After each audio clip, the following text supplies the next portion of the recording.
Okay, good morning everybody, and welcome to the second part of the Places and Spaces conference, now being carried out through a webinar. So I'm really sorry we can't see you all this morning. I hope you can see and hear us. What we're asking people to do is to just use your cursor. You've probably got, if you run it along the bottom of your screen, you'll see that you have a mic and a camera. So if you can mute yourselves and mute your camera for just now, that would be great. On my screen up at the top right, I have a chat, questions, polls, and people words. And I think at any time throughout any of the presentations, please feel free to chat to us, to send in questions. We will pick up the questions at the Q&A at the end. If there are burning issues, we might try and pick them up after the speaker completes. But the intention is to do a Q&A session at the end. We'll take the chat throughout. Really welcome all your comments and feedback. And let us know if for any reason the system's not working for you, and we'll see what we can do to sort that out. So I think without further ado, we will move on, and we will be muting our cameras and audio when we are not speaking.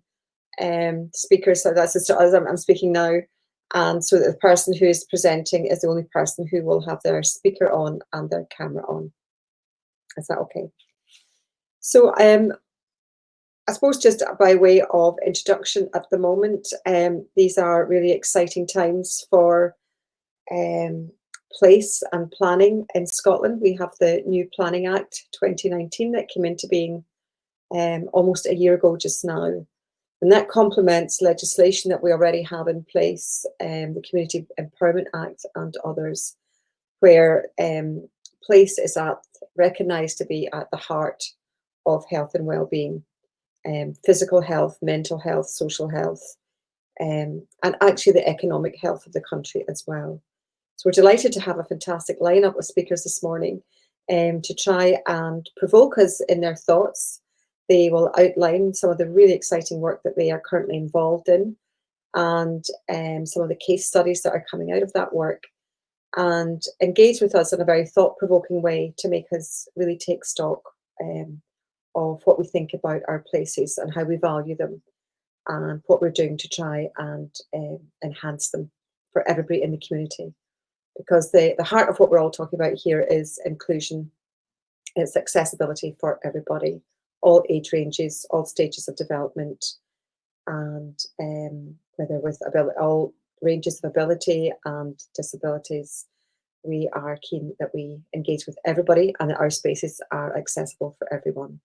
And I'm very fond of the quote from Gales Penaloza that if a space is, if a city is fit for an 8-year-old, then it's fit for an 80-year-old. And if we think of that as a very inclusive principle for design for all our places and spaces, I think it's a good starting point for this morning. So without further ado, I'm going to introduce our first speaker, John Howie, whom I've known for many years and always associate him now as the kind of the father of the place standard in Scotland. And John now works for Public Health Scotland, which I think was launched in April and possibly went over a lot of our heads because most of us were in lockdown in April and focusing on other things. But certainly we now have a new body in Scotland called Public Health Scotland, and John is now working for that body, and he leads the board there for place and place standard. He's also a public health advisor to the Scotland's Towns Partnership Board and chair of the World Health Organization Healthy Cities Working Group for Place, Health, Inequalities and Wellbeing. So welcome, John. We're really looking forward to your presentation this morning, and I will now mute and let you get started. Okay, Margaret, thank you very much indeed for that. Also, a huge thank you to Impact Engagement for the invitation this morning. And good morning to everyone who's able to join us today. I hope you're all well, as indeed are your family and friends during what, of course, is a very difficult time. What I'll do is I'll try to address the question that was posed to me, and it is, how can the place standard identify need and what are the implications of the young people's place standard. I'll try my best to do that in the time that's been allocated, but I'll do also just take the opportunity to say a few words about Public Health Scotland. Margaret's right, yes, on the 1st of April we did emerge, but probably under the radar, but of course in the middle of a pandemic it has got a critical role to play. I'll just say a little bit about needs and some definitions which may inspire some discussion later. And of course, then focus on the main topic, which is the place standard tool and how it's developed over the last few years. So, Public Health Scotland Place, where does that actually sit? Well, it's got a very strong relationship in terms of our agenda as an organisation with the UN Sustainable Development Goals. That's top left-hand corner, and of course our national performance framework aligns with those also. And what clearly comes out of both those frameworks is how we've designed our public health priorities in Scotland, with the Public Health Priority 1 place being very much associated with the work that we lead on within the board and with partners. And the place standard is a very practical way of doing it. Now, what has been acknowledged is because of the success of the place standard and its familiarity across the country, we will actually be taking forward our place agenda within the board around the themes of the place standard and also some of the underpinning associations that we've got in terms of different populations and the processes that take place forward, such as the national planning framework that Margaret introduced us to at the start. In terms of the current structure, we've finally got our full executive team in post. Claire Sweeney, Director of Place and Wellbeing, started this week, and you can see there in terms of what our directorate is responsible for and where the place standard strategic plan sits. So that will sit very much with this particular directorate. Now, of course, as a public health organisation, you would expect a presentation not to mention COVID-19, but this is just really to show you where place sits within that. I mean, clearly in terms of the clinical response that's been underway, and of course the gathering of research and intelligence and the ongoing surveillance in terms of the disease itself. However, we do have to be planning in terms of how our places, our communities are responding to that, how we'll recover from the pandemic, and of course how we set ourselves up for future preparedness. And clearly a place-based approach has got a big part to play in terms of how we do that. So these are the three cells that the organisation is focused on just now: the clinical response, the gathering of data, and planning for current recovery and plans for future design of places and services. Okay, so just very quickly on needs. Well, believe it or not, I'm taking you right back to the 1940s, but I think it's worthwhile just putting this up in terms of some of the origins of when we speak about people's needs. And Abraham Maslow's hierarchy of needs in 1943 really got us thinking in terms of what we as humans require. It became very evident that it doesn't necessarily work in such a stepped manner. I mean, for example, and we could have an argument about this, but in terms of safety, you'll see employment there.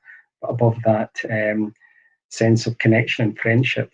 Well, we could argue whether or not you need employment first before you can generate some friends. And at the same time, seeing respect and self-esteem is above that. So it became very obvious that it was more than just a hierarchy, that indeed there was a combination of relationship flowing across the five levels. Now, if I move 50 years onwards, 1991, you'll be very, very familiar with this, but it's really dealing with the same topics in terms of what, as humans, we require in order to live our lives, and how that can be very different for different people.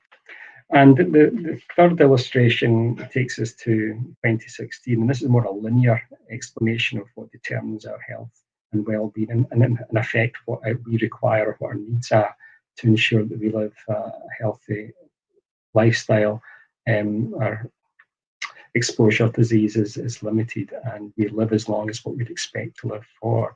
And if you start at the left-hand side, you can see this is talking more not just about environments and lifestyles and we as humans, our genetic makeup, but it talks about what influences that, and very much on the political priorities that countries make, the whole area of equality and power, and of course societal norms as well within those areas. And you can see how that then shapes our environment.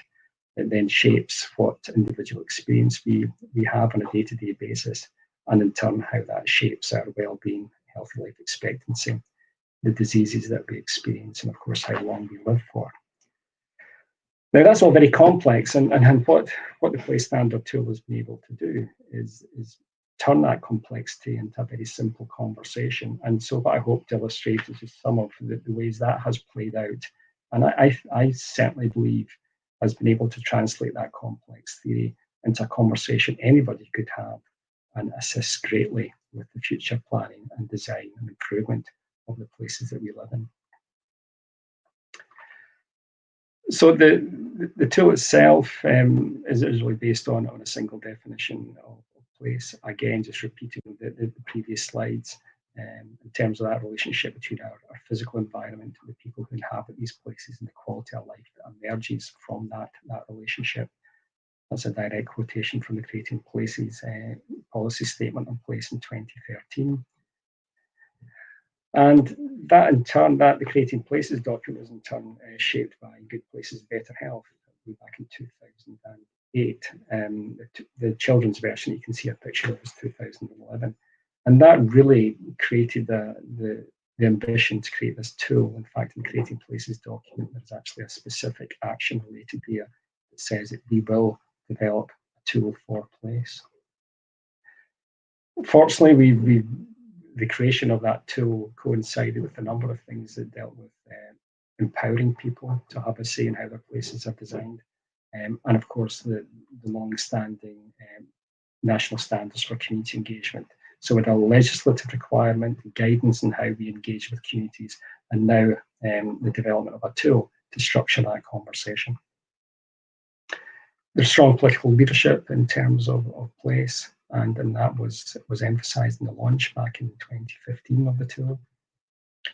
And so getting back to the theory, you can see right away that in terms of a political priority and the whole aspect of equality and power was very much part of the development of the Place Standard tool, and aligns perfectly with the theoretical origins of good placemaking. So what is it? I'm sure many of you are aware of this, and I'm sure many of you may have actually seen these slides before. But again, just to underline that it did take almost 3 years to develop, with architects, urban designers, planners, public health professionals working together to look at the design and the application process for the tool.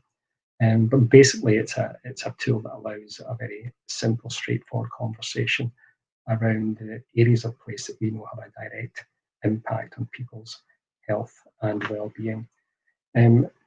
It also follows a process that identifies priorities and actions that would flow from that. And you can have it in a booklet form or as an online tool as well. These are the 14 dimensions, and you'll see that there's a headline question for each of those areas.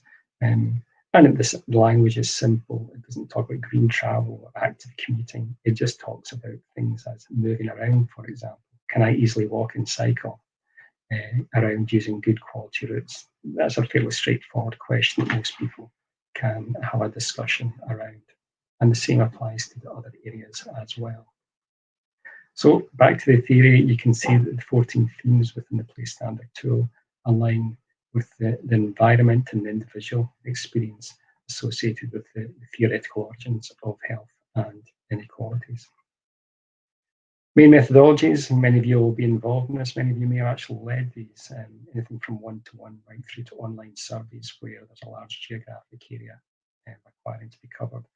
But very commonly the workshop approach is adopted by many areas. In a lot of cases, it's a mixed methodology, and just bring together different approaches to have the conversation around the tool. So there's really how it's used. You'll work your way around the themes.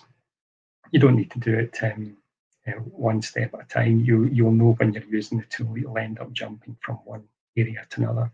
As soon as you start talking about walking around, you'll move right across to the theory of safety, because that will come up as an issue that would prevent people feel comfortable walking in particular areas within their community.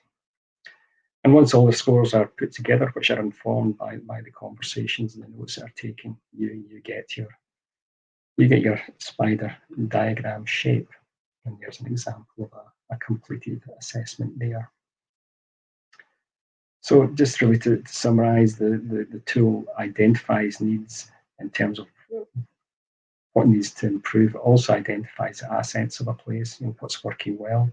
The priorities are then identified, and new ideas for change are developed as well. It's incredible to see and witness the creativity that exists within communities. That in turn then informs plans or indeed investment. The place standard tool has been used to inform the spending budgets that a local community has received.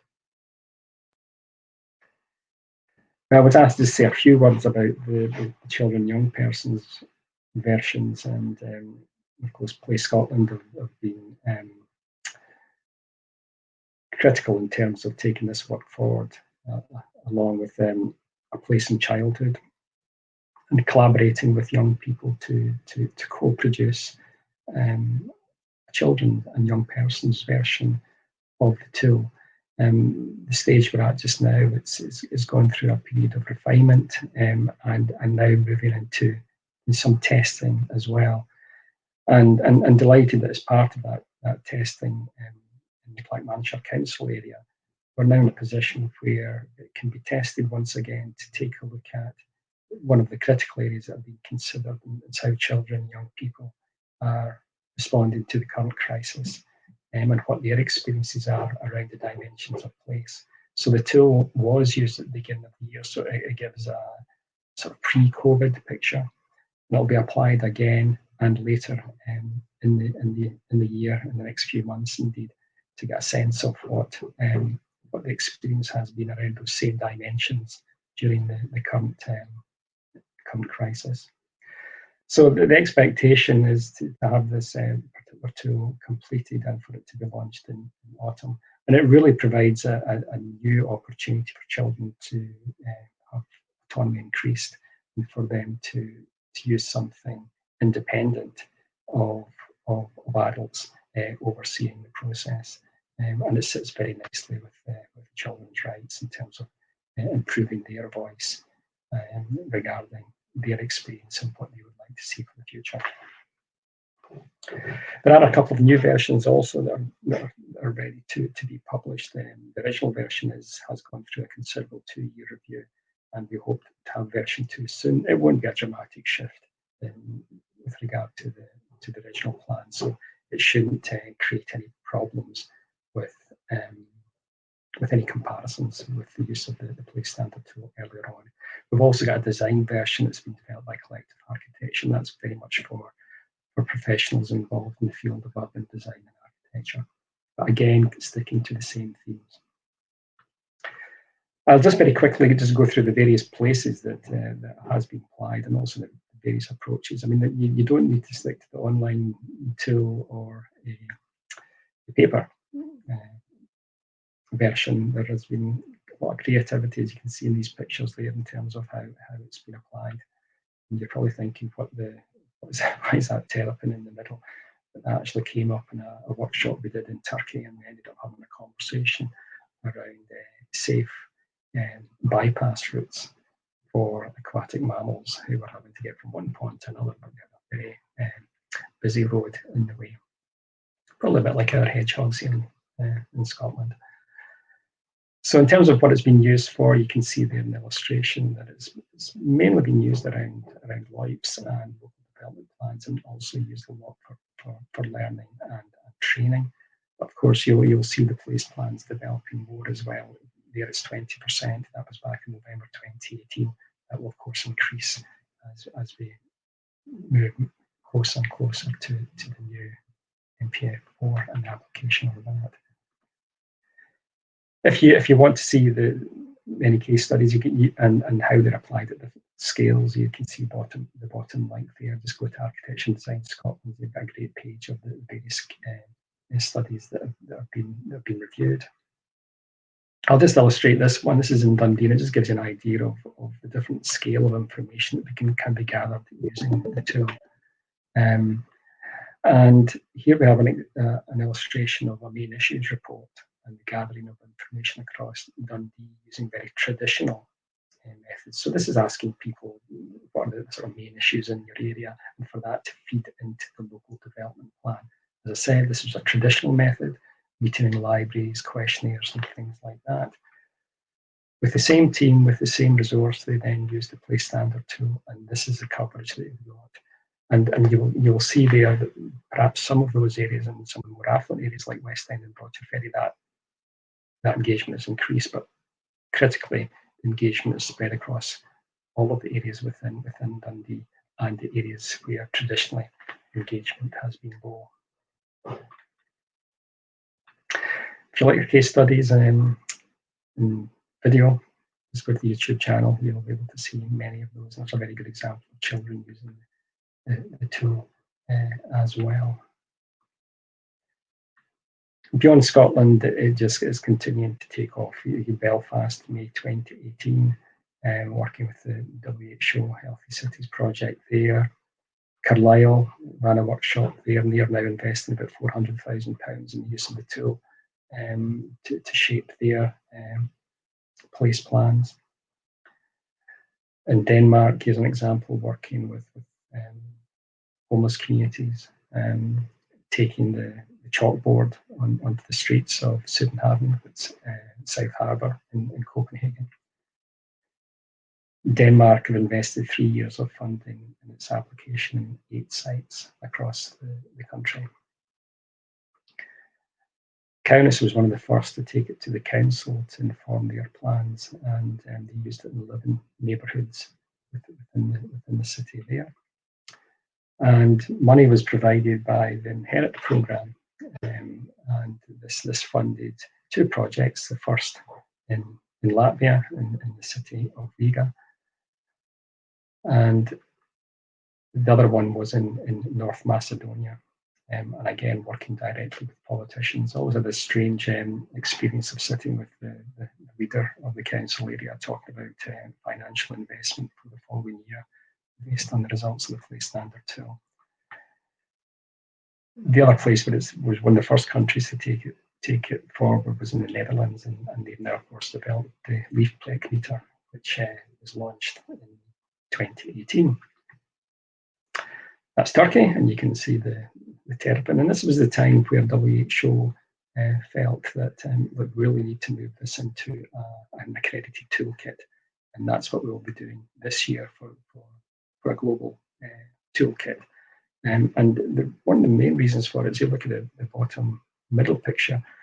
One of my colleagues there from Finland is conducting this workshop in Russian with colleagues from Moscow and Riga, in a country that they've never visited before, in a city they've never visited before, but were able to generate a whole series of observations and recommendations that went into the town planning department.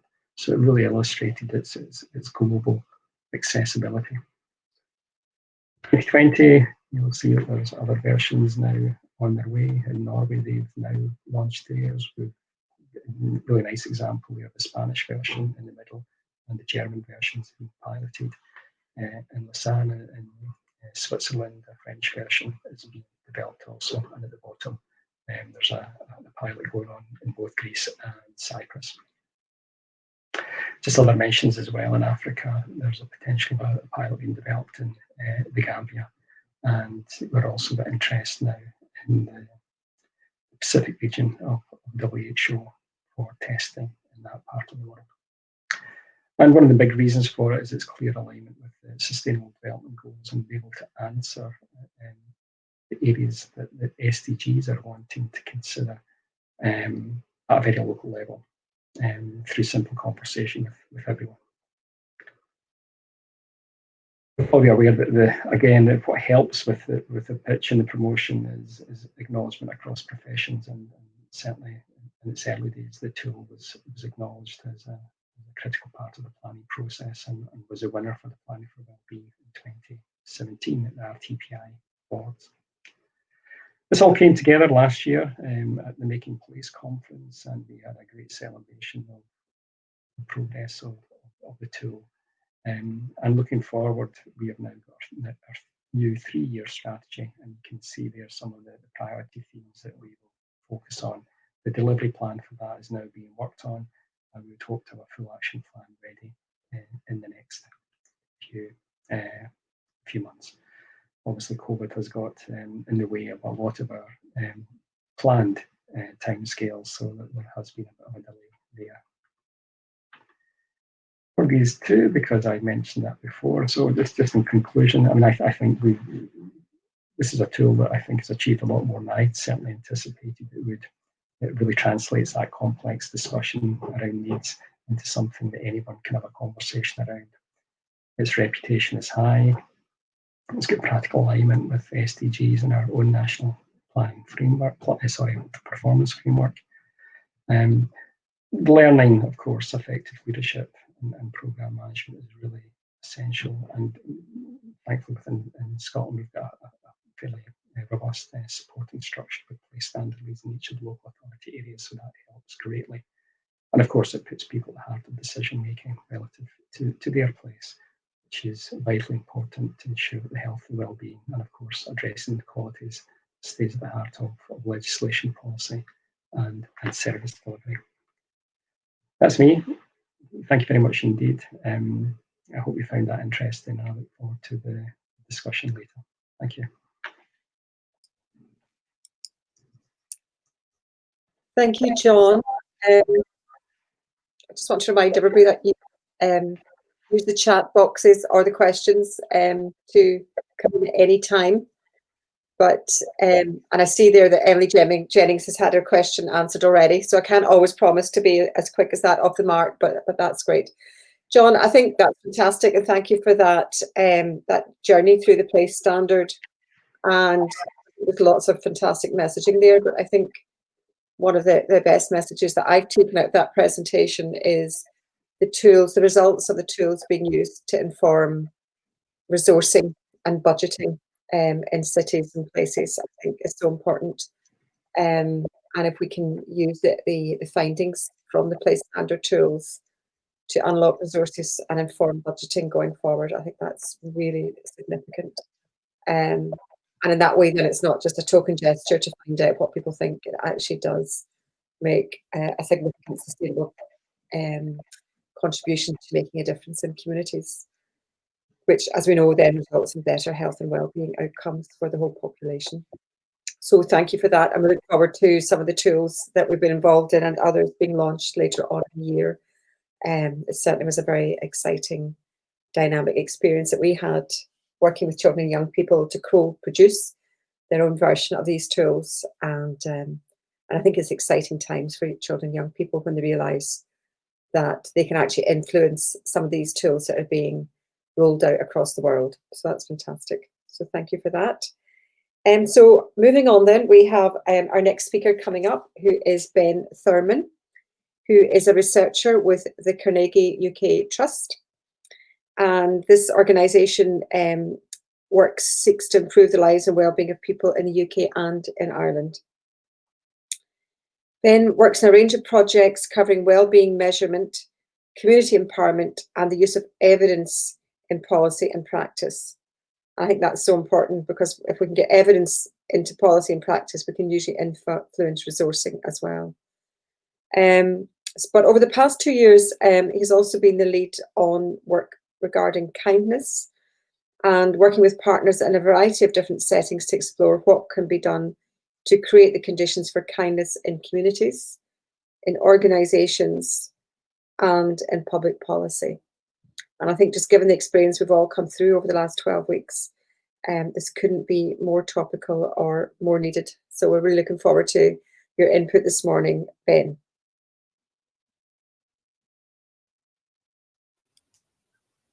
Great, thanks very much, Marguerite, and yeah, thanks for having me. It's really, yeah, really exciting to be sharing this platform on such an important topic today. I still haven't quite got used to presenting in this slightly disconnected online format. So just to start by saying a really warm hello to everyone who has been able to join today. I'm sat in my room in a sunny Edinburgh where it feels like we might be just about to get the heat wave that everyone's been enjoying further south in the UK. And yeah, wherever you are, really good that you're able to join this morning, and to know that you're all there, even if I can't see many of you. I'm going to spend yeah, the next sort of 15 minutes talking through some of the research we've done on kindness, and I'm always aware that this might feel a bit less sort of tangible than some of the other topics we hear about relating to place, things like planning and design. But yeah, as I think Marguerite just touched on there, it also feels really salient at the moment, because if this crisis has highlighted anything, it's how important our connections with those around us and how important those neighbourly acts of kindness are for the well-being of ourselves as individuals, but also for communities. Just before I get into that, just a bit of background to where I'm from. The Carnegie UK Trust is an endowed foundation set up in 1913 to improve the lives and well-being of people across the UK and Ireland. This has taken a wide range of different forms over the last 100 years or so, but today we seek to do this mainly through policy and practice innovation, and our work spans issues from digital inclusion to the good work agenda, and from libraries to towns. And one of the things we've been working on for the last 3 or 4 years, and which we think is quite fundamental to our well-being as individuals and as a society particularly, is the value of kindness. This is built on research initially carried out by the Joseph Rowntree Foundation with academics at the University of Edinburgh, which highlighted the importance of what they called everyday relationships. And that's those sort of informal interactions that we have with the people around us, whether it's shopkeepers or bus drivers, or just those sort of chats over the garden fence. And I think we found that these are quite often taken for granted and unnoticed, but actually cumulatively they build this kind of network of connection that has a real impact on our sense of belonging and well-being in and of itself, but also can lead to the possibility of other things happening and other relationships developing. So we know from this that encouraging kindness as a value in communities and places could help us to address some of the bigger challenges that we currently face, particularly the rise in loneliness and isolation, which has become even more acute during the current pandemic, but also that sort of growing dependence on services as opposed to community solutions and more informal forms of help and support. And while it's kind of communities that I'm going to focus on most today, we've also looked at this from the perspective of public policy, as Marguerite mentioned just there, and from an organizational perspective. And there too, we know that it's those individual relationships between public services and citizens. It's the relationships that build trust and help to improve outcomes, and thereby have a powerful impact on well-being at a community and societal level. And we also know, related to this, that the behaviours of our institutions, whether they are controlling or enabling, for example, has a profound effect on the nature of community activity and on kindness. And again, that's something that's really been brought into focus during this crisis. And just to outline quickly a bit about what we mean when we talk about kindness, and we tend to frame it in terms of these 3 different levels that you see on the screen there. First of all, there's the sort of random acts of kindness, and there's quite a sort of popular narrative around this on particularly on social media, and those kind of acts that we can do that are generally positive, but I think because of their nature, often anonymous and less personal and just random, and therefore less likely to improve our sense of connection and belonging to a place. And so our work is focused less on telling people to be kind and telling people how to do acts of kindness, but rather on creating the conditions for what we call relational kindness. And by that we mean the conditions where people feel able to respond intuitively and on a human level. Things like noticing when somebody might need a kind word or a little more help than usual, and seeking to encourage this in both community settings and organisations as well. And because what we found increasingly as we've sort of moved through this work over the last 3 or 4 years is that creating the conditions in which this sort of behaviour can flourish is not so much about individual attitudes or values. We actually need to tackle the systems and structures that can either encourage or inhibit kindness. And this has some quite radical implications for policy and practice. And so that's the third level that we've been talking about, increasingly talking about there, radical kindness. So what are these conditions for kindness? This slide is based on research that we carried out in a few years ago in 7 different communities across Scotland that sought to understand why some places with similar demographics and socioeconomic characteristics can show quite significant differences in social capital and well-being indicators.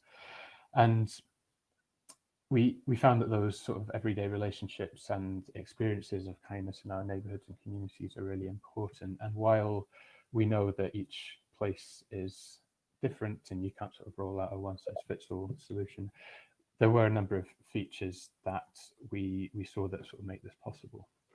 The first one there is on welcoming places, and we found that the places that people have to meet and gather and just simply bump into each other are really important. And yeah, one of those key findings was that they have to be sort of neutral and agenda free, because people just need places to just be, to have a cup of tea, a chat. And that felt important because a lot of the places that are sort of currently provided by the both public and voluntary sector organisations precisely aimed at community use are increasingly focused on improving narrow outcomes for individuals. And in that context, people can feel put off by having to give information about themselves or to commit to a programme of activities. And that sort of links to the second core theme there, which was around creating the space for informal opportunities to engage and interact. So yes, services and activities are important, but the people we spoke to also valued those interactions that they had, shopping at the local supermarket or bumping into people at the bus stop. And so, especially when we are thinking about tackling loneliness, which we know is a societal problem, it's just as important to think about how we design those physical characteristics of our neighbourhoods, how we sustain and protect the availability of those called sort of third spaces, how we integrate the role of local businesses into that. Just as important to think about those things as it is to fund organised programmes and activities. And the final theme there is one that might kind of feel a bit familiar to people, especially at the moment, and it's around questioning our values and building narratives of kindness. And essentially, whether at an individual, community, organisation level, we've documented that just noticing kindness, telling and hearing stories about kindness has a real impact on attitudes and cultures, and it creates a ripple effect. But as well as this, we also identified some of the things that can get in the way and can make it harder to act in kindness and to create sort of cultures of kindness. Inhibit those what are really quite instinctive behaviours and interactions. And a lot of this stems from our attitude towards risk, and at a personal level, it can feel difficult to even knock on a neighbour's door at times, and particularly to engage with strangers or people who are different to us. And we need, I suppose we feel we need permission to do this, and that's been one of the key narratives emerging from the current pandemic, is that it has given us permission to reach out to each other, to create those sort of street level WhatsApp groups, to offer to do someone's shopping. It's sort of allowed us to reach out in ways that might not have felt possible, or certainly wouldn't have felt as comfortable before. And then sort of taking this to an organizational level, we notice how the impact of regulation and professionalism all introduced for really good reasons to mitigate risk and to ensure safety of people working in organizations and those receiving services, can at the same time unintentionally stifle some of the sort of authentic community activity that we know builds relationships and helps to improve well-being. So we were told about things like a group of volunteers that had clubbed together to paint a local community centre, but weren't allowed to because of health and safety regulations.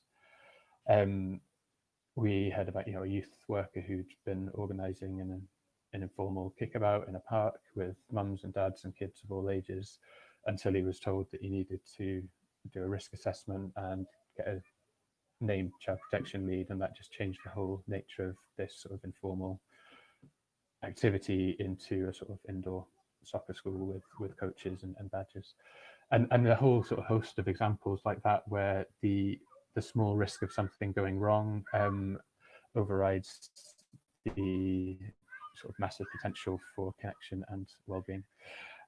And the final sort of barrier that we'd noticed there was around a performance management system that values only what it can count. So in a service delivery setting, we've seen how our approach to measurement can squeeze the space for relationships in the pursuit of efficiency and a target culture. But we think it also has implications for the way we make decisions around planning and infrastructure, around funding, around procurement and commissioning, as it means we're less likely to value these sorts of informal spaces, informal interactions that we know are so important, but also show up less well in targets and metrics. And one of the things that we realized in doing this work was that there's really a lot of people who recognize that there's something important in this word kindness, and that we might be something that we might be at risk of losing, and we're interested in having a conversation about kindness. So a year and a half ago, we brought together a network of over 100 people, which ran for 12 months, and including people from a range of different backgrounds across Scotland, to develop ideas and innovations to encourage kindness across a range of different settings. And some of the sort of themes that we worked across are sort of shown up on the slide here, and essentially we found that there were a number of things that we can do to unlock spaces and create informal opportunities that give people permission to act in kindness. And I won't go through these in any detail, but I'm happy to share a link to the report if people are interested. But essentially a catalogue of examples of people making small changes to their behaviours and their sort of physical environments to encourage interaction and connection. But I think the main thing that we found, sort of moving to that sort of bottom right of the slide there, is that there are limits to what we can do at an individual and community level without tackling some of the things that are harder to shift, those systems and structures that govern our organizations, the regulation that sometimes stifles community behavior, the drive to achieve value for money, often at the expense of relationships. So that was sort of where we'd got to, and then COVID-19 happened, and I guess, yeah, just to finish by, we've sort of seen a couple of things with the people that we're working with.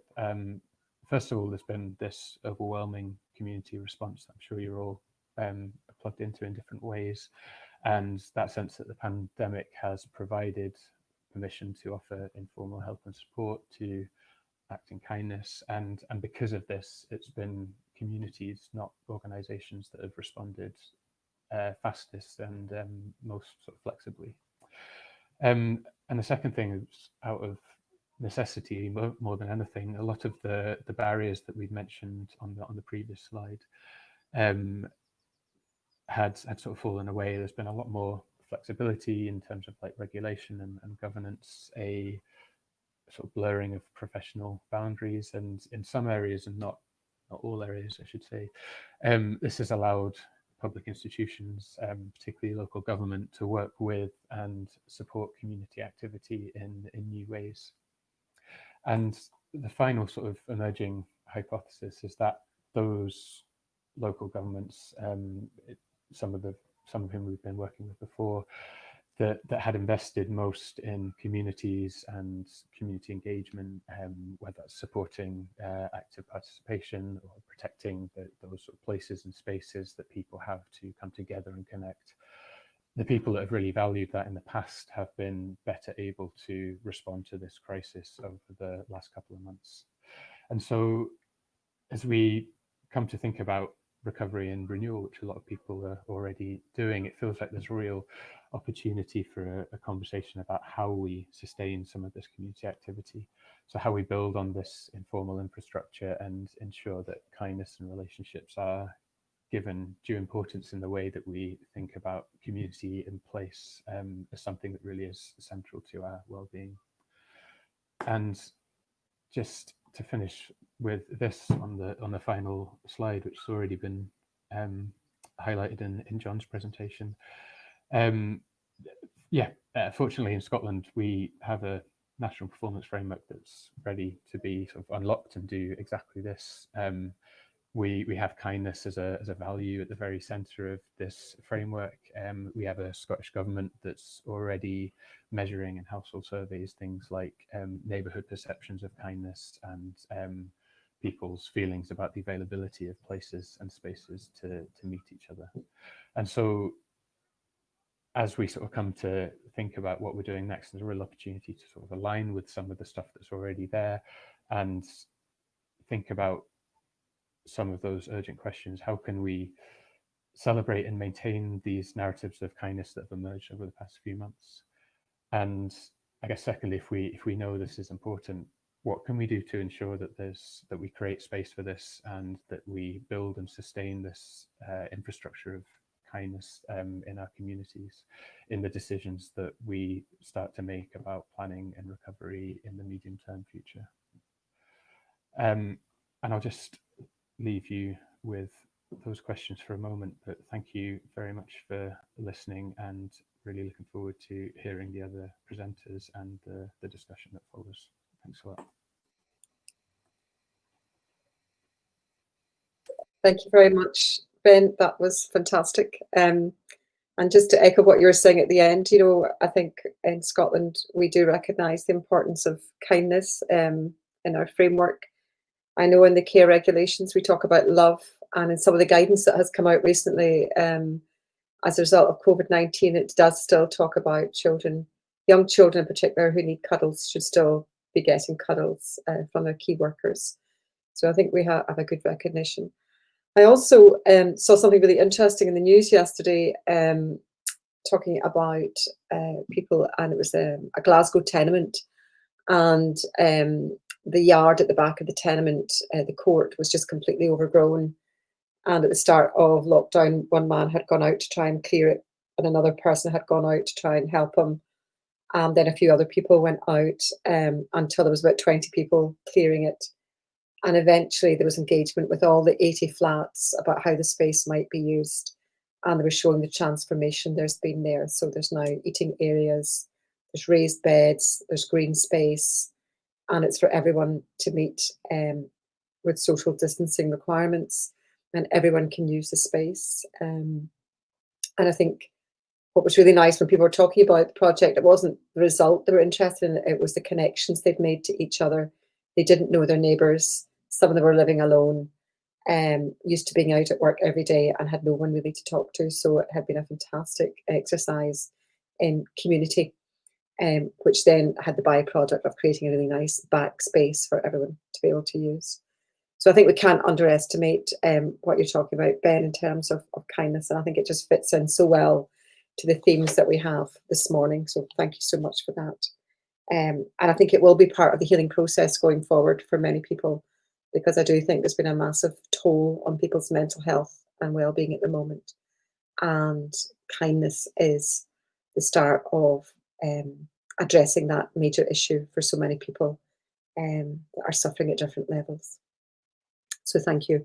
And please keep your questions coming in. If people have got questions, please put them on the chat or on the question box, and we will pick up with them at the end. So now we've got another fantastic presentation coming up from Rhona Gibb, Paths for All. And I was asking her at the start about her job, and it just sounded like a fantastic job to have at any time, but particularly at this time. So Rhona works for Paths for All. She is in charge of the National Walking Strategy and liaising with government on that, and she facilitates the delivery forum for the National Walking Strategy. And I do think many of us have never walked so much in all our lives over the last few weeks. She's also in charge of the teams for policy, communications and environments at Paths for All. So a fantastic post to have, possibly a very busy post at this time. And today going to talk to us about accessible everyday exercise. So welcome, Rhona.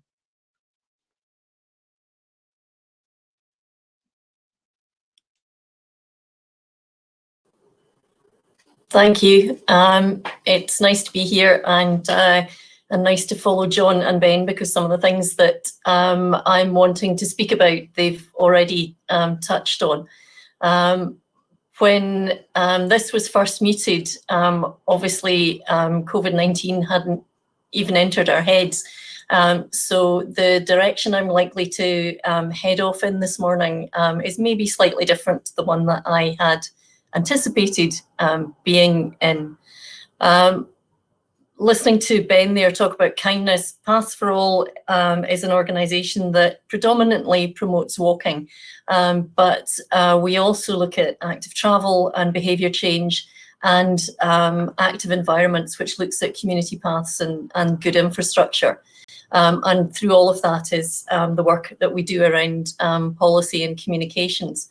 And one of the things that has definitely come out over the last few weeks from our health walks and our community path groups in particular is the amount of kindness and support that they've been offering their members around, whether it's been collecting shopping for those who are shielding, or for some of the groups, because they've been really missing their walks. Some of the members have actually gone out and filmed it so that they can actually see the walk as they've been going around. So there's been lots of lovely examples of how people have been kind during this, and let's hope we can all keep that going as we go forward. So just a quick overview here. In terms of what we focus on, which, as I said, is the walking element, but we do cover cycling, and we most definitely link to public transport as well. We want to make sure that everybody in Scotland can have access to good walking, that it is about everyday walking. So that's whether it's to school, whether it's to the shops, whether it's to work, hopefully. And certainly that has become more of a focus over the last wee while. And it's everywhere. So it's from, as I say, your very local neighbourhoods to much wider countryside and beyond.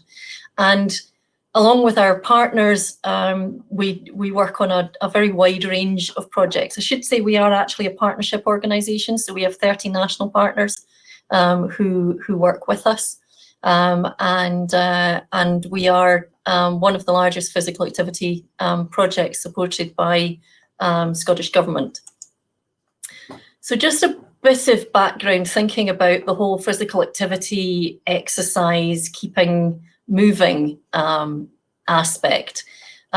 Most of you, I'm sure, are aware that there are the Chief Medical Physical Activity Guidelines. That's the two diagrams on the left and in the middle. Those are just two of several because they are there for different aspects. So I've put up there the 5 to 18-year-old one on the left-hand side, the adult and older adult in the middle. The diagram on the right-hand side is from the World Health Organization in Europe, and it's a little old at the moment, but actually I think it covers very nicely what we're really talking about. It's being active all day in whatever you're doing, and walking is a significant part of that, and something that the vast majority of the population can do without any kind of equipment required, apart from possibly an umbrella for some of our weather. But it is about thinking about how active you are at home, how active you are at school or work, and what that means in terms of the community as well. Walking and being active helps us all in a number of ways. I've always liked this diagram and used it for quite a number of years, I'm afraid to say. So if you've seen my presentations before, I apologise. But it does show how being active and particularly in this case, going for a walk, has a significant impression in terms of your brain activity. And we often say, you know, you go for a walk and you feel better, it clears your head, you can concentrate better afterwards. This is a visual representation of actually what that means. With walking in particular, in some ways we're a bit of a Cinderella side of things in comparison with cycling, but that's probably because we don't have quite as many vocal individuals and others to, you know, that are shouting on a regular basis. But when you actually look at where walking sits and where walking impacts, it's a massive area. We have a whole number of strategies and other aspects that we link into or help support.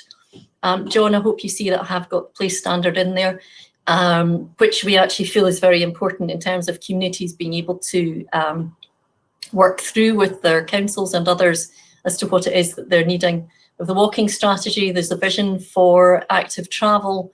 There's the Connected Scotland, which is about loneliness and isolation in communities, the National Transport Strategy, and the More Active Scotland delivery plan. So that's just a flavour of the vast range of policies and strategies that are impacted. This is a postcard that we actually published in January of this year. I don't think we necessarily need to look at it again based on COVID, because I think it does cover most things, but it is it does highlight that health, environment and transport are some of the main areas that support increased walking. They're not the only ones, but it is about a vast number of people and areas that that touches on, and the impact to society. So whether that's about disease prevention, whether it's about clean air and the whole climate agenda, whether it's about reducing congestion, social interaction, reducing loneliness. There's a huge number of things there. But walking benefits really everybody. And when we talk about walking, we are also talking about wheeling, and I'll touch on that in a little while. And that's not the cycling wheeling.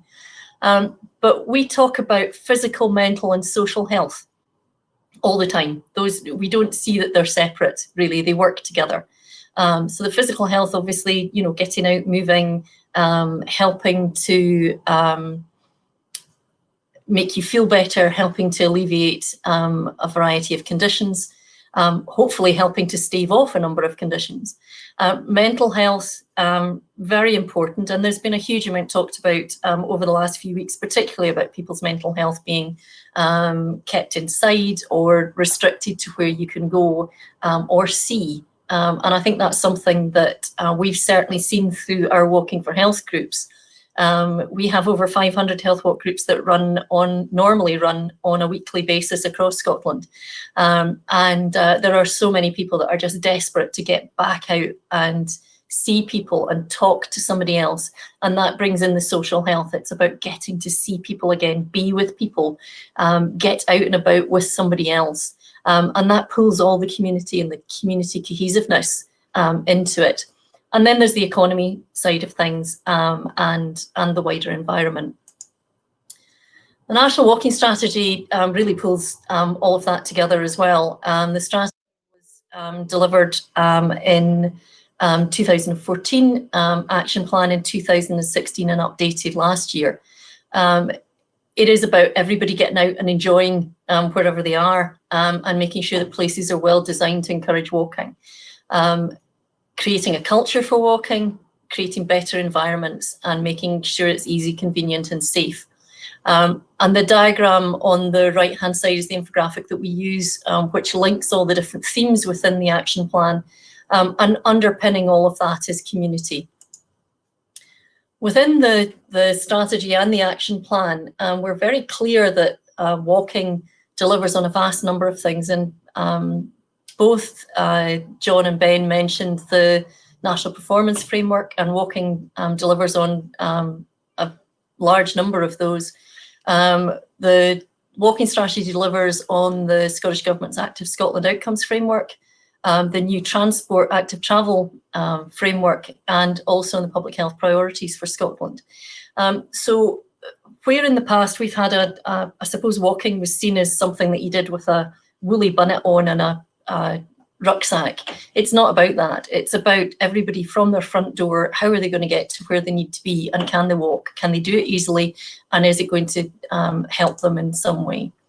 The Active Scotland Outcomes Framework is on the Scottish Government's website, and the link is at the bottom there. And when you click on all of these different areas, you get into all the stats for the national data sets to show you how each of these are happening. But again, walking is fundamental across the vast majority of these. I would say that goes for cycling too, but I'm going to focus on walking predominantly today. So the challenge looking ahead and right now, in fact, very definitely right now, is about how we get people to be a bit more active in their daily lives. These numbers are slightly older, but the trends are about the same. Walking to work has dropped slightly, cycling to work is increasing slightly, bus journeys dropping quite a lot, and car ownership has been increasing. And certainly what COVID has highlighted is how people have changed their behaviour and had to change their behaviour, but also going back as we recover from this, is this going to mean that our behaviour is going to drive us more to cars rather than to other things? And that's a significant worry. These two diagrams look at the national transport hierarchy, two slightly different ones. The one on the right-hand side, the very blue one, is from the National Transport Strategy. And they both say exactly the same thing, really, but the one on the left, the prioritising sustainable transport, I think just looks a wee bit friendlier.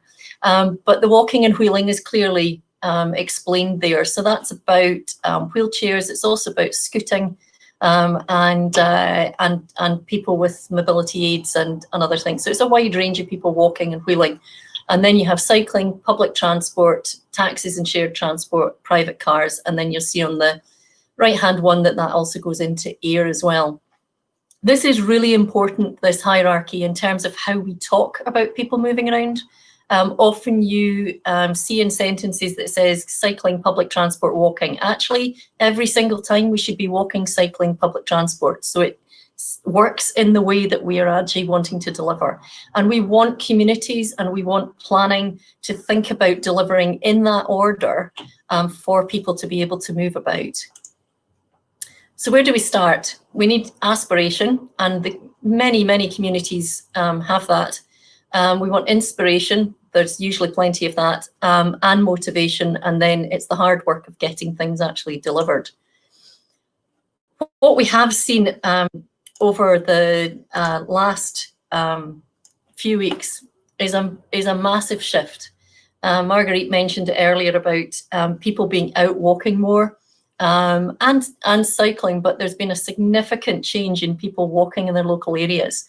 I know where I live, I've seen more people out in the first 8 weeks, certainly, than I've ever seen. And families, older people, younger people, big mix of people out there.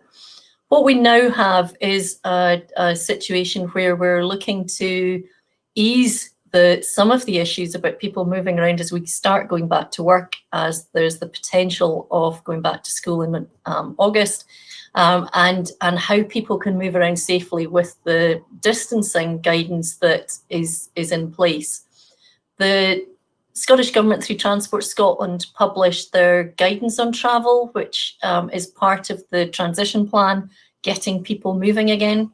And it's still that message of staying at home and stay local, and the walking, cycling, wheeling first, and then thinking about the public transport. So we have seen across the country, and it's most local authorities now are starting to pick it up, the funding that has been available for them to widen pavements, to put in temporary cycle lanes, to close roads, so that we have safer areas for more people to be walking, cycling and wheeling as we start moving back, because there is an expectation and also guidance at the moment to only use public transport if it's absolutely essential. But as things move forward, that will change. So how can people move around safely and not be impeded by cars?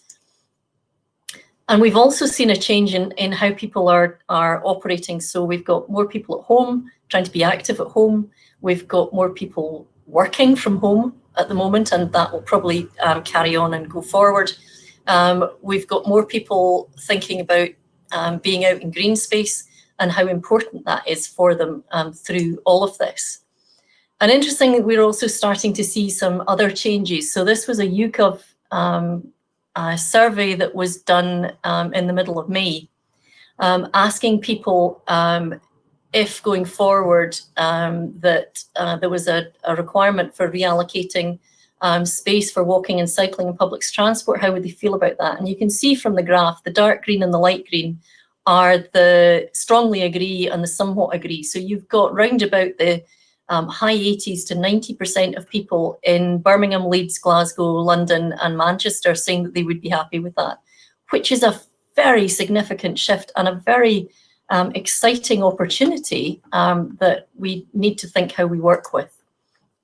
We did a public attitudes survey in August, which feels like a different world away. But even at that point, we were seeing a lot of people walking for leisure, to get to local shops and to access transport, and a big percentage of people, which is really probably what we expect, to be walking in urban places as well as some of the rural areas. Through our Smarter Choices, Smarter Places programme, which is around behaviour change and is a fund for local authorities as well as an open fund that anybody can bid into, and that's now open. We've seen a big shift in how people are moving about and being more aware of things. So this was our results in 2018-19. So lots of people getting the messages, more people starting to take part in changing their attitudes and also changing their behaviours to be more active in their working day. And through a wide range of different initiatives, whether it's from car clubs, smart cards, hospital travel, a whole mass of different opportunities. If you want to know more, there's more on our website with some of the case studies for that. But it is about connecting people with their local area, getting people out and about, and helping them to be healthier during their day. And if we look at the impact that reduced traffic can have on a neighbourhood, this was taken from Lambeth Council, but it's the same for others in Glasgow and Edinburgh looking at all of this just now. But if you reduce traffic or remove traffic, then you have a much safer place that people feel safer in. There's a perception of change, which has to be expected if you're not dodging cars, even if they are going fairly slow. You have more parents that are prepared to have their children out and about, and you have the more elderly and disabled in the community who feel safer going out. There's also a significant amount of evidence around if you make somewhere nicer to be, have less traffic, then you actually get much higher footfall from people walking and cycling, which is often the opposite to what shop owners and managers think is happening. And we also find it much easier on the environment. But it's about, how do we get people out there? How do we suggest people actually get out and about? This is from Limerick in Ireland. They've recently, just the end of last year, produced a walking map. Their town, a bit difficult for you to see, but in between each of these, it tells you how many minutes it is to go between each of these places. There's been ones done in a number of places. London did one based on their underground map a few years ago to show how much quicker it was to actually walk between the underground stations rather than go down and get packed into a small tin can. And they're using it for tourism as well, and showing how walkable the neighbourhoods are to encourage people to leave their car at home and to walk or cycle into places. But we have to think about how this goes forward and how we can encourage this to happen. We have had more people out. We have had more people exploring their areas and wanting to know more about the routes in their areas. We've had areas that have places that have produced mapping and who are doing more around that, linking the walking routes with smart cards for public transport. We're looking at incentives for some areas so that if you have walked or cycled to your local shops, you get a discount or you get a mark on a card that gives you a discount at some later point. And how do we encourage people going back to work and back to school to not be using their car, to be walking and cycling where they can, and hopefully eventually getting back onto public transport, because that's going to be one of the bigger challenges, is people feeling safer on public transport. And we're not there yet. We've got a way to go, and that's why the government is focusing on buses and on trains and other forms of public transport, trying to encourage people back into that, because that is going to be fundamental. If we go forward from this point with everybody going back into cars, we are going to have much higher congestion. We're going to go back to high levels of pollution, and we're going to have a massive problem that we probably were at 5 years ago, maybe even 10 years ago. So we need to try and encourage people to stay more local. And I think going forward, people are likely to be working from home more. I think people have found that that's quite good. We're going to need to think about how we move around and how we plan for things. And this was a quote from Brent Tatarian, who's a Canadian urban planner. And, it's about how we choose to design our cities. We either make walking harder or we make it easier. And we have to decide what it is that we want. And hopefully building back better means that we are going to have more walking and links to public transport rather than less. But we do have challenges. Some of our older towns and cities have very narrow pavements. We'll need to do more about that. And the temporary measures that are going in just now are around 18 months that they can be in for. And what happens after that? What is it that we want our towns and cities to look like, and how do we want to be in them, is a really big challenge. And if we want to be more active in our daily lives, then we need to be thinking about using the car less, walking and cycling for all our local stuff, staying more local for some of the stuff, and making those, which can be quite challenging decisions. And if you want to find out a bit more around the walking stuff, we have a Walkipedia, which has all sorts of stats and data on it. And we're currently working on a COVID section, gathering all the research and other things that we've been able to find on walking. And that will be up fairly soon. I think that's me. Thank you.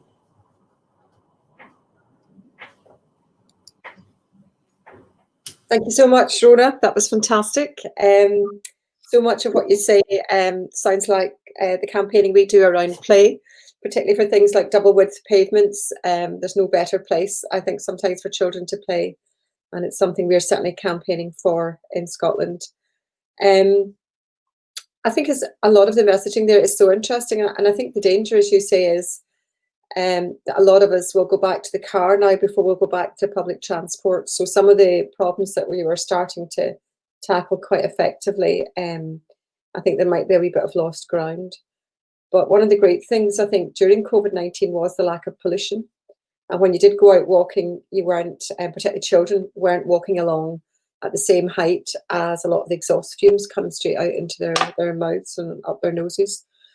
So, no, I think a lot of people have rediscovered walking over the last few weeks, but I still think there's a huge challenge on your hands to increase walking in a much more sustainable way when hopefully we all go back to a more normal world.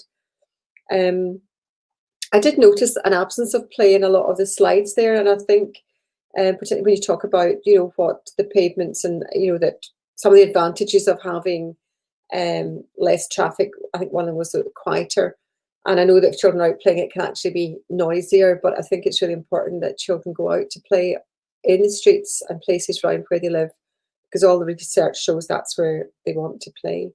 And I think the research also shows that if children are out playing in the streets, that older people feel it's a safer place to be as well. So there's definitely a win-win there. So moving on now, so thank you again, Rona, very much. Moving on to our last presentation from Rory Wilson. I think one of the themes that has run through all the presentations this morning, and it's one that particularly interests me from the play sector, is the public realm. So really looking forward now to hearing from Rory Wilson, who is a chartered landscape architect and associate at LDA Design, with a lot of experience in public realm and master planning across the world, but also in Scotland, St Andrews Square and Grassmarket in Edinburgh, projects that he's been involved in that also come within the confines of the UNESCO World Heritage Site. But interestingly, at the moment, Rory is also the project lead on both the rejuvenation of Union Terrace Gardens in Aberdeen, which a lot of us have been following with great interest over the last few years, and the implementation of the public realm associated with Sighthill, one of Glasgow's key transformation regeneration areas. And I think the answer to a lot of the issues that have come up in all the presentations today is the design of the public realm, and it's the hierarchy around the public realm as to who gets to use it and who comes at the top of that pecking order. And certainly traditionally in Scotland, that has been the car for many, many years, and children and young people, walkers, pedestrians and cyclists very much coming towards the bottom of that hierarchy. So really interested to hear what you have to say this morning, Rory, and the case studies that you're going to take us through. So we're looking forward to enjoying that.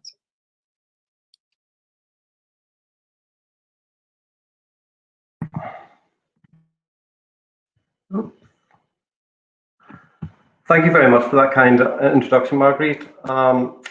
It's a pleasure to be here today on behalf of LDA Design. I suppose given the current situation that we all find ourselves in, we thought it would be quite interesting to touch upon the idea of community-led design in an age of social distancing, and how we might begin to facilitate a lasting legacy from the lockdown, if you like. The COVID-19 situation that we've all found ourselves in has really highlighted the gulf in social and spatial equality, particularly between the haves and have-nots, but also everybody in between. I think we can all relate to sort of like the challenges that have been presented by the COVID crisis, particularly with regard to access to meaningful and good outdoor space. I suppose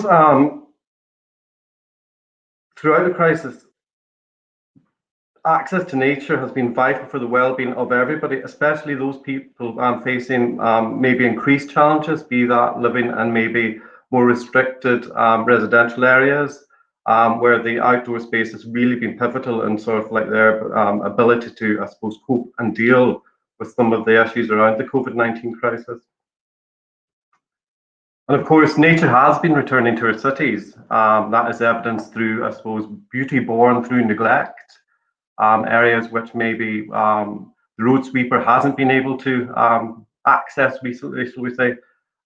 There's a proliferation of increased biodiversity within the streetscape, but also things like the deer that were spotted on Buchanan Street recently. It's amazing how quickly nature can return to these voids created by the lack of people. And of course, within our parks, again, it's evident there that through the necessity, I suppose, and the reduction of maintenance, it's actually resulted in an increase and enhancement to the biodiversity within those spaces, and actually creating more interesting places for people to inhabit rather than the often monoculture of, say, mowing lawns within our parks, etc., and things like that. And again, of course, we're probably all aware of the return to nature play within the city and within our parks. It's amazing how many children have latched on to the opportunity, I suppose, to sort of like go and investigate and create a sense of ownership around some of these places too, for themselves, and where appropriate, maybe their extended families, etc. But it is really nice to see this sort of return to natural play within some of these spaces. And again, this is evident, I suppose, within the public routes and spaces. People are beginning to sort of like take ownership of some of those spaces, and I think this is really evident through all the artworks and words of encouragement and indeed warning that have been popping up within the streetscapes and places around us all. And then I suppose on a more personal level, people have been sort of inhabiting space differently recently, be that the front steps outside a tenement or maybe their own private gardens. People have been creating their own natural havens and finding those little lost spaces within the city where they feel safe to be on their own, or maybe within a slightly extended group now that we're moving out of the lockdown. But it's amazing how some of these forgotten leftover spaces have begun to be inhabited, appreciated and valued within the city and beyond, of course. And then I think we can all appreciate the increase in outdoor activity. I, for one, have noticed my daily steps doubling over the lockdown. It's amazing how the restrictions placed upon our movements can really incentivize us to really appreciate every opportunity that we have to sort of experience and appreciate the outdoors currently. I suppose we have also been blessed with good weather, which has been a blessing. There is a lot of infrastructure, I suppose, currently going in to city centres to make it more, make people more able, I suppose, to safely move from A to B. As has been touched upon, I suppose there is a reluctance to use public transport. We don't want to go back to where we were with, in terms of the private vehicle use within our towns, cities and communities. So there is a lot of temporary infrastructure popping up throughout the cities at the moment to kind of facilitate active travel, I suppose. But what we must not forget during the introduction of all this temporary infrastructure are those places in between A and B. It's not just about getting from A to B, but actually being able to enjoy and experience quality spaces in between. Quite rightly so, the emphasis currently is on improving the routes from A to B, but we really do believe that there is an opportunity at a community level in particular, given the sort of the overarching sense of community at the moment, to really focus on some of these spaces in between, these leftover spaces, these spaces that have previously perhaps been neglected, and how we can bring these into use for some of those social activities that people have been enjoying recently. I suppose one of the things we have to aware of, we've got an extremely short window of opportunity at the moment to maybe look at harnessing some of the collective energy and will that is currently out there within the community. We can all see that vehicular movements are increasing on a day-to-day basis within the city centre. And I suppose one of the things we have to really think about is how we can actually ensure some of these social environmental benefits are retained beyond the lockdown period as we sort of move towards that new normal. For us, I suppose LDA design and placemaking is really a social and collective endeavour.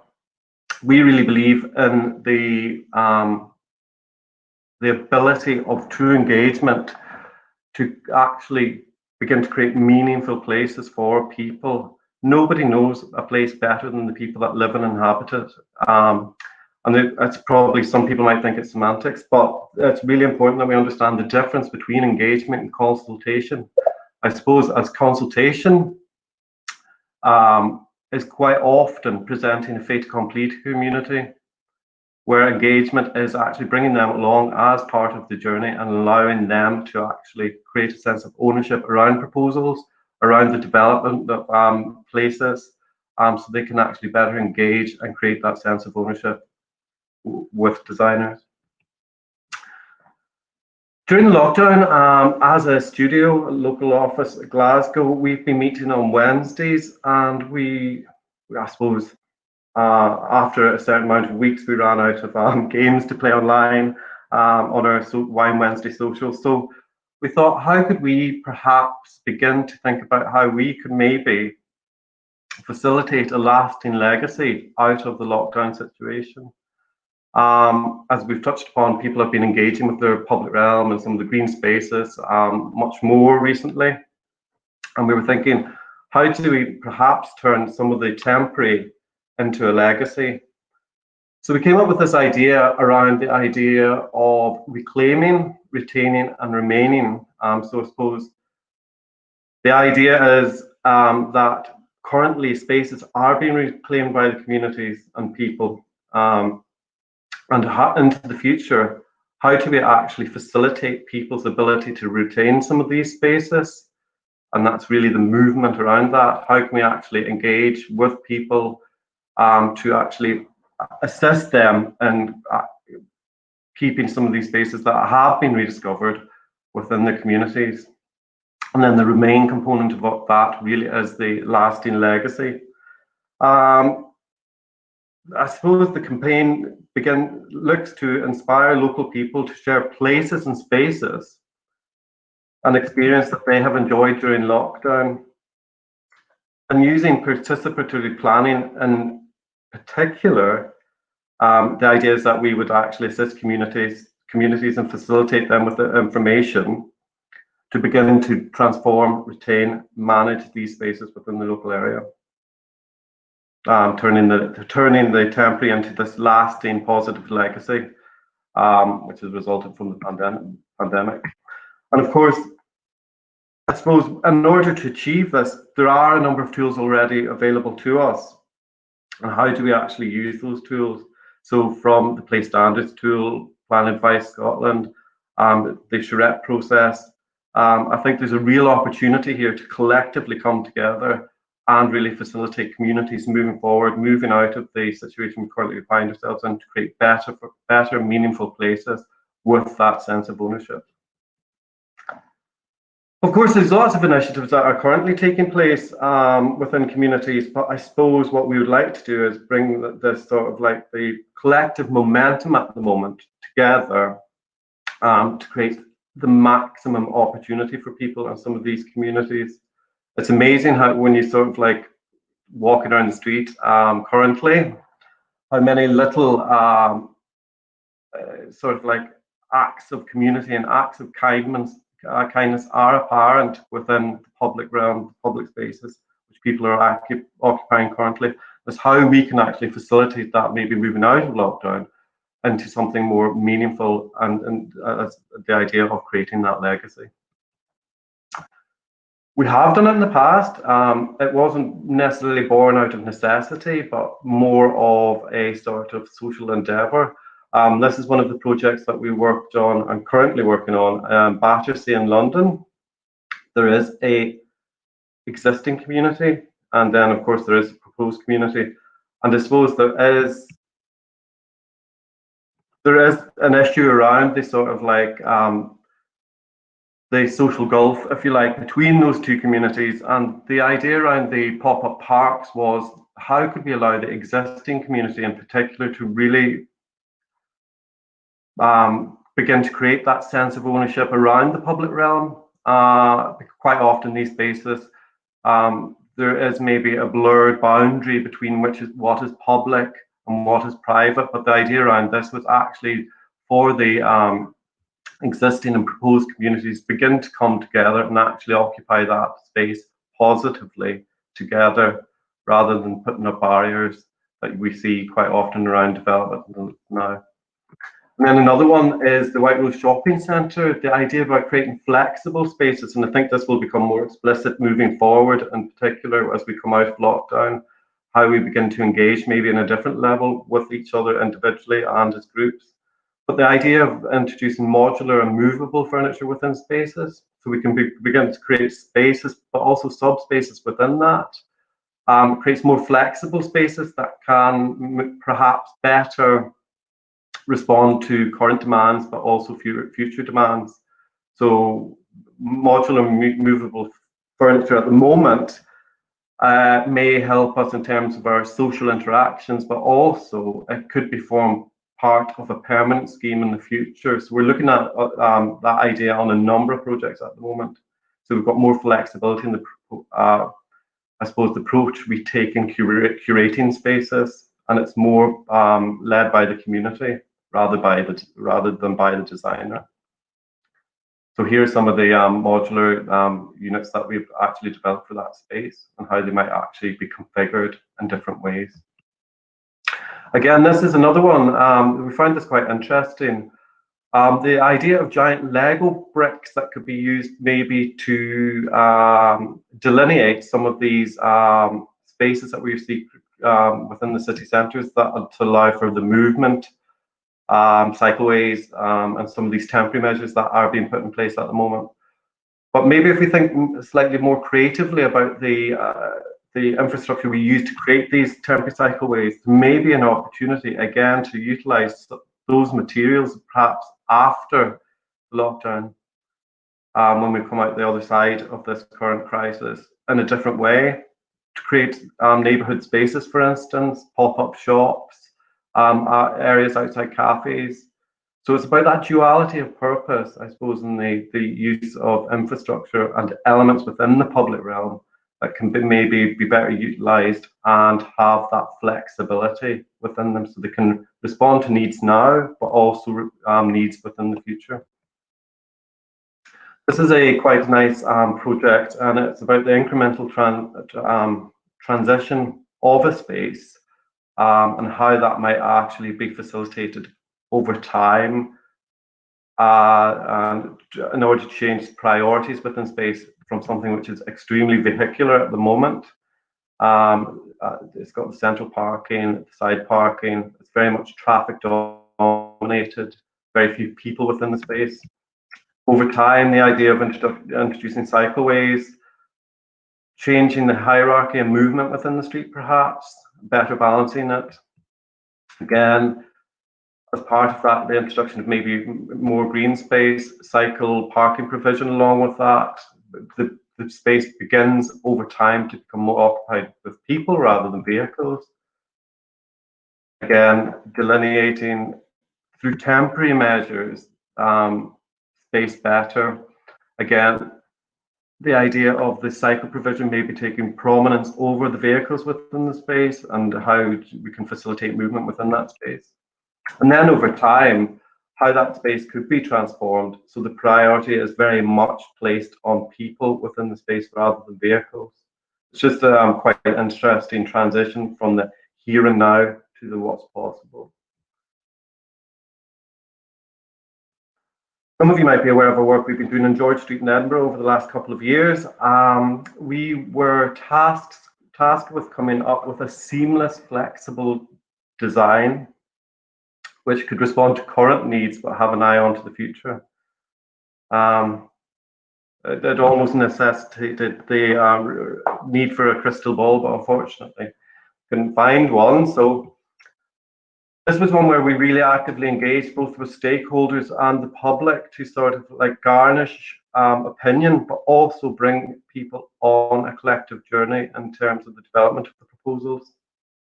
So this is an image of George Street pre-COVID. As you can see, it's very much like the Cardigan Street example we just showed in Melbourne.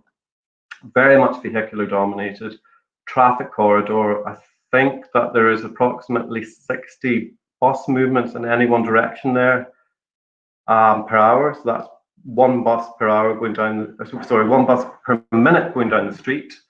So a lot of the actual architecture and some of the key elements within the street are actually blocked by buses and things. So it's very difficult for people to appreciate either the quality of space, the architecture, the culture and the heritage, given the quantum of vehicles within that space.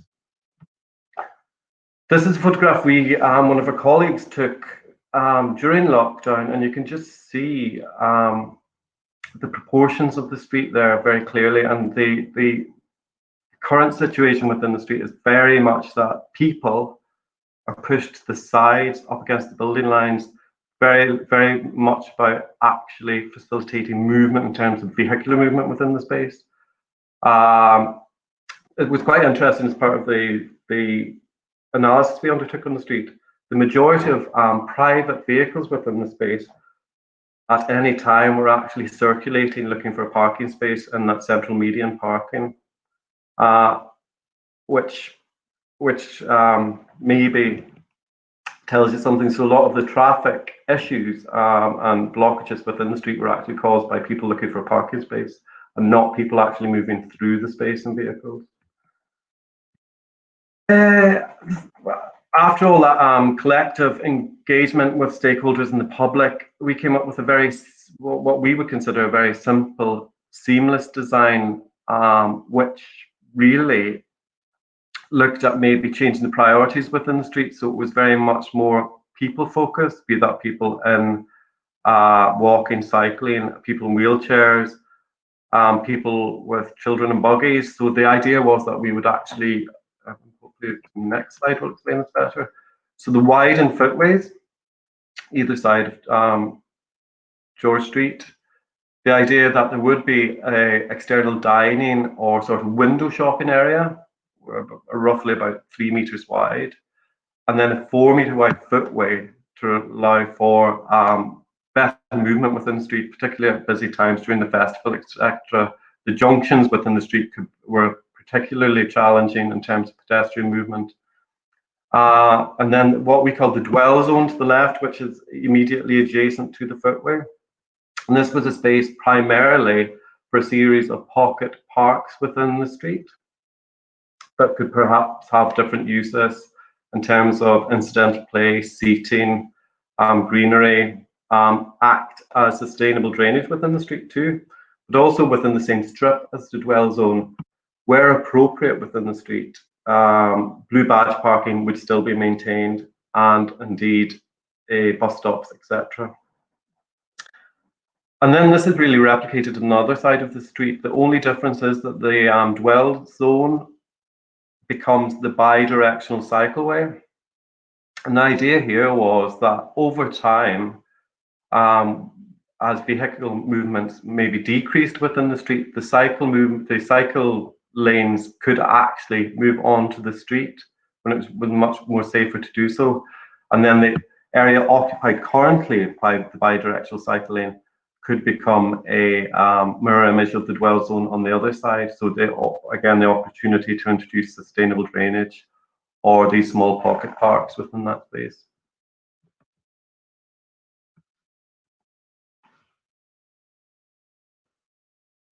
There's a little visualization of it. The scale of the street is quite difficult to comprehend, I suppose. So each of these, what I'm calling little dwell zones, the little pocket parks, are actually 40 meters long and about 5 meters deep. So they do actually offer something in terms of those free spaces within the street, but people don't necessarily have to spend a penny or two to have a coffee and things like that. And it actually begins to activate the street in a different way and maybe afford different opportunities for people to begin to experience the streetscape. As you can see here, the simple delineation of the different zones, the tones of the materials, very much delineating those. We're trying to create a place for all abilities, and a lot of work actually went into maybe understanding how different people with different needs would currently use George Street and how they may better use it in the future. And there's a little nighttime visualization of that same image. And hopefully, through collaborating, particularly with people, communities, and actively engaging with them, we can begin to create better places for people.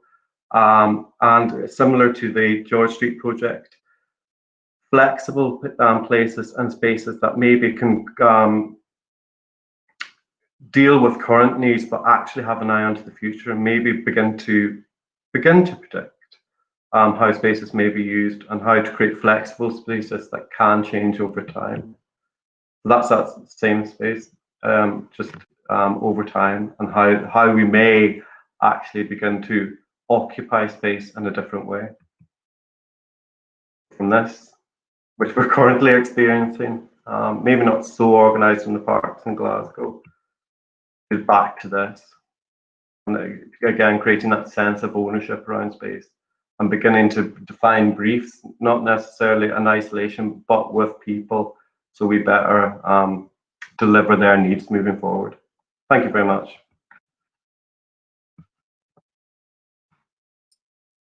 And there's a little link to the Instagram. If anybody would like to take a look at that, it should be going live over the next few days, this facilitation that we're trying to get some momentum behind in terms of communities. Thank you. Thank you so much. That was absolutely fantastic. I think we've had a fantastic morning. I'm sure everybody would agree that that's been an amazing and incredibly, when sometimes you look at the various presentations, you wonder how they'll all fit together and what the running order should be. But I think Andy from Impact Engagement got that absolutely right. And it was lovely to end on the public realm and how it's for everybody and how design matters. And how people need to be prioritised more in the public realm. And that facilitates a lot of the connections and kindness opportunities that we've been taught, that Rory was talking about, that Ben was talking about earlier. So I think a lot of connections there with John, Ben, Rona and Rory. So a huge thanks, I think, to Impact Engagement for organising this. And thank you for everybody for your participation. I do think that hashtag reclaim, retain and remain is really important. And I think everyone has echoed that what we have gained in the last few weeks is something that there's many things there that a lot of us want to hold on to. And I think that I'm thinking to the rainbows and windows, some simple signs that denote kindness, connectedness, and connecting people to place. I think those connections have become much stronger for all of us over the last few weeks, and I think we all want to hold on to what has been good and what we've benefited from, rather than what we lost over the last few weeks. So I'm really keen to take questions. I don't see very many questions there. I think just the other point, going back to the last presentation there with Rory, was this idea of incremental transition. And I suppose I have to put my hands up. I was probably the person in the car on George Street looking for a parking space. And I have been known to go up and down about 3 times before I can get one.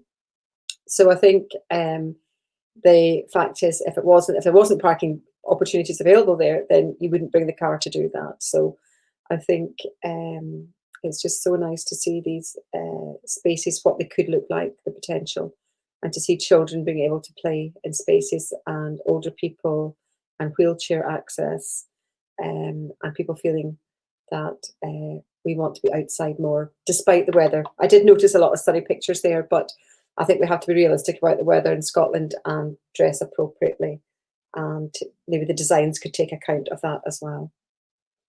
Okay, so if anyone has any questions, I'm just having a wee look in the question box. And I think what I love about our delegates today is that people put up their questions and somebody else answers them really quickly for them. So thank you to everyone who's been facilitating the questions and the responses to them. That's really kind of you.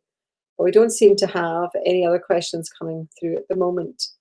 So I'll just give a last chance in case anybody does want to go through with a question. don't think so. Just my only response there to Emily Jennings is that I do know that there are parts of the Broomy Law and along the Clyde in Glasgow that have been semi-permanently, lanes have been roped off and for cycling at the moment. I don't know if that's a campaign that you might need to have around reclaim, retain and remain, that some of these temporary measures have been put in place through Sustrans and others to have better cycling routes at the moment. Whether we can have these as permanent designs in the public realm going forward, it might need a campaign around that. I'm just going back to chat to see if anybody else, oh, get a smiley face here, that's great. Okay, well, I think if nobody else has any questions, that's great. I mean, I don't know, I'm assuming, Andy, that the presentations will be available for people to access or be sent out at some stage. I think Andy will engage with everybody on that. I don't know if he wants to come in on the chat to tell us what's happening next about that. But, okay, presentations and a recording will be available. That's super. Okay, well, look, I didn't really do any housekeeping at the start because we don't feel the need anymore to tell people where the toilets are and about fire alarms and things like that. But I think it's really important that we don't leave this morning's session without saying a massive thank you to Andy at Impact Engagement for organising this, which I think has been probably quite challenging in these times. I think we've all had to become much more IT literate. But I do think we would agree that it's good. But I think the challenge is always to make them more interactive. So thank you to everyone who was able to interact with us this morning. Huge thanks to our speakers, John, Ben, Rona and Rory. It's quite hard to say all those. The presentations were magnificent. So thank you so much. Very uplifting, very inspirational and just really cheerful. Cheered up Wednesday, no end. And I think if we can all keep doing our bit, we are definitely working towards better places and spaces for everyone in our community. I also have to thank the sponsors for today, who are Play Scotland. We're delighted to sponsor these events, and NG Homes, and the partners Public Health Scotland, PAS, Planning Aid Scotland, RIAS, and Architecture Design Scotland. So without these partners and sponsors, these events couldn't happen. But of course, the most important of all is yourselves for joining us this morning. There's no point in all of us converted speaking among ourselves. It's fantastic to speak to people like yourselves who possibly are working on the ground and can actually take some of the interesting learning from this morning and actually apply it in real life. And if any of us can give you any support to do that, do not hesitate to get in touch with us. We'd be delighted to support you to do that. Because there is a saying about it takes a whole community to raise a child, but it takes a whole community really to really make the best of the world that we've got. There's no one of us in a particular sector or job or aspect of planning and design that can make the difference for everyone. Participation has to be across the board, and it takes all of us from all our different backgrounds and experiences to make that happen. And I think one of the most important things also is listening to people on the ground. And I think, although there hasn't been a lot of interaction, there's been some surveys with people on the ground. I think what some of the speakers this morning were able to really capture is the difference that people were able to go out and make with what they had. They suddenly valued what was on their doorstep. They suddenly noticed unkempt back greens that they possibly very casually gazed out on when they're doing their teeth in the morning or something, and made decisions to do something about them, to value them, which actually made things better for everyone. So a lot of really positive messages this morning to take away, and I love the whole idea about the kindness and how to create better environments for kindness as well. So not to forget that. Okay, thank you very much, everybody. I think that's the end of this morning's session, and look forward to maybe being together in another session, another time, hopefully maybe in real life. Thank you now.